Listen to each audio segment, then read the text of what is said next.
আবৃত্তি করছি কবি মোশাররফ হোসেন খানের জুলাই এলে। ভাবনাগুলো এলোমেলো, কি লিখব বলো? জুলাই এলে চক্ষু দুটো হয় যে টলমলো।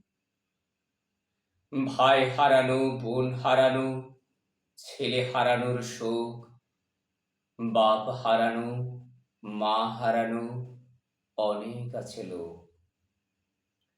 সন্তান হারা মায়ের চোখে উঠলে উঠে নদী। জুলাই মারে রক্ত স্রোত চলছে নিরবধি। শোকের নহরে পেরিয়ে আজ বইছে কোমল হাওয়া। এই যে সুখ স্বাধীনতা জীবন দিয়ে পাওয়া। জুলাই সে তো অনেক দামি, নিজের চোখেই দেখা। ইতিহাসের পাতায় পাতায় থাকবে সে সবে লেখা। জুলাই সে তো অনেক দামি, নিজের চোখেই দেখা। ইতিহাসের পাতায় পাতায় থাকবে সে সবে লেখা।